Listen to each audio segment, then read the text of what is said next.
Le DJ ne mène que des chansons d'Eurovision.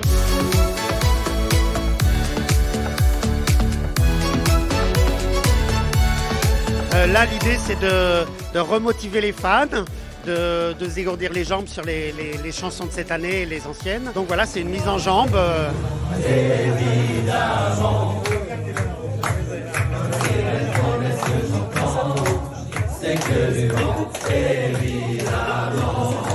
Et là, comme en plus Lazara vient juste de faire sa première répétition technique à Liverpool, on vient juste d'avoir les photos absolument géniales de la mise en scène. Il y a la pyrotechnique, il y a les couleurs françaises, il y a une espèce de socle qui monte, elle a une énorme robe.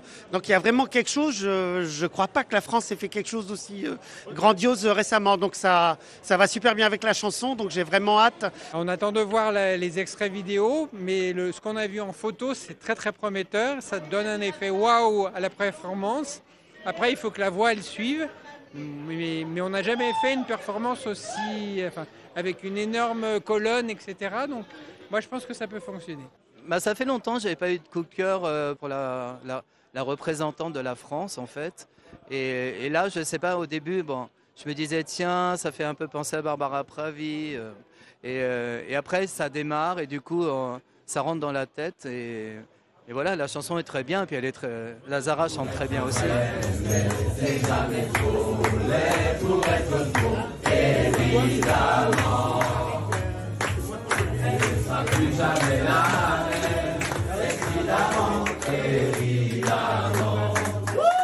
Alors on doit être, je pense, un peu plus de 15 000 à travers l'Europe et l'Australie et même le reste du monde.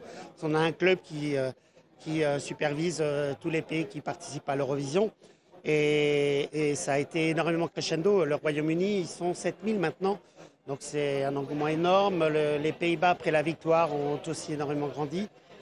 C'est ce qu'il nous faudrait, nous, la France, une victoire. Le club a un événement phare chaque année, qui est les previews. Donc c'est généralement fin avril, où ça a lieu dans tous les pays européens. Chaque club OGAE organise un pré-Eurovision, on regarde tous les clips, on vote et ça fait le classement des clubs OGAE où Lazara est arrivé 3e cette année. Il y a énormément de pays, on va dire ceux qui sont très proches, qui nous soutiennent. Ce n'est pas forcément le cas chaque année. Moi je dirais un top 5 pour la France, mais je vois... C'est jouable, c'est jouable. Ouais, voilà. Mais je vois gagnante la Suède.